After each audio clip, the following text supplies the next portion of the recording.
Ya Rabbana a'tarafna bi'annana aqtarafna. Assalamualaikum warahmatullahi wabarakatuh. Benarkah Nabi Shallallahu Alaihi Wasallam pernah terkena sihir? Sihir, guna-guna, atau santet? Biasanya hal ini dilakukan oleh dukun, paranormal, atau orang pintar dengan bantuan setan untuk membuat sakit atau tidak nyaman hidup seseorang disebabkan sakit hati atau persaingan bisnis. Tidak hanya orang biasa, Nabi Shallallahu Alaihi Wasallam pun pernah dikirim sihir atau guna-guna oleh seorang Yahudi yang bernama Labid bin Al-Asam yang memiliki sifat hasud kepada Nabi Shallallahu Alaihi Wasallam. Dari Aisyah radhiyallahu anha, ia berkata, Nabi Shallallahu Alaihi Wasallam pernah disihir atau diguna-guna hingga beliau dibuat seperti menghayal. Beliau seakan-akan melakukan ini padahal beliau tidak melakukannya. Sampai suatu hari, beliau memanggil-manggil lalu beliau bertanya, apakah kamu tidak merasakan bahwa Allah telah memberikan fatwa kepadaku tentang kesembuhanku? Dua orang laki-laki mendatangiku. Lalu salah satu dari keduanya duduk di sisi kepalaku dan yang lainnya di sisi kedua kakiku. Kemudian salah satu dari keduanya mengatakan kepada yang lainnya, apa penyakit laki-laki ini? Terkena sihir. Siapa yang mensihirnya? Labid bin Al-Asam. Dengan apa? Sisir, rambut yang jatuh, serta selendang mayang pohon kurma. Di mana ia letakkan itu? Di sumur Zarwan. Nabi Shallallahu Alaihi Wasallam pun keluar ke sumur itu. Kemudian kembali dan berkata kepada Aisyah ketika pulang, pohon kurmanya seperti kepala setan. Lalu Aisyah berkata, apakah engkau bisa mengeluarkannya? Tidak, sungguh Allah telah menyembuhkanku. Aku khawatir memberikan kesan buruk kepada orang lain. Kemudian sumur itu dikubur. Hadis riwayat Bukhari dan Muslim.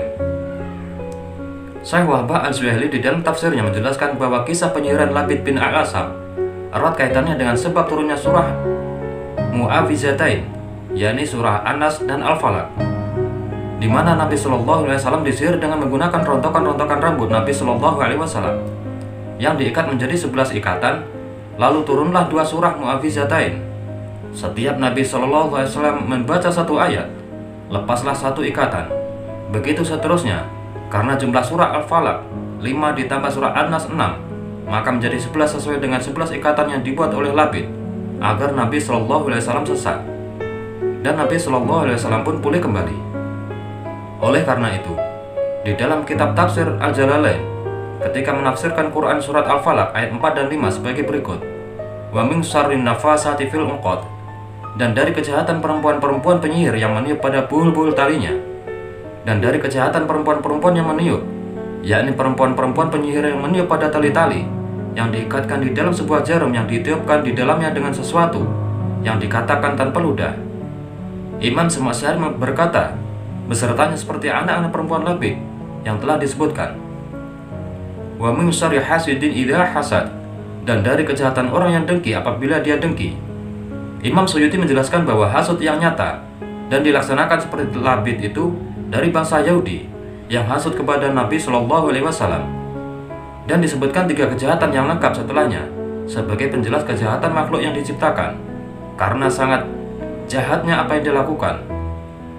Imam Suyuti mengarahkan yang dimaksud Nabi Shallallahu Alaihi Wasallam berlindung dari kejahatan sihir dan dengki di dalam surah Al-Falaq tersebut adalah khususnya dari Labid bin Al-Asam beserta anak-anak perempuannya yang membantunya untuk menyihir Nabi Shallallahu Alaihi Wasallam.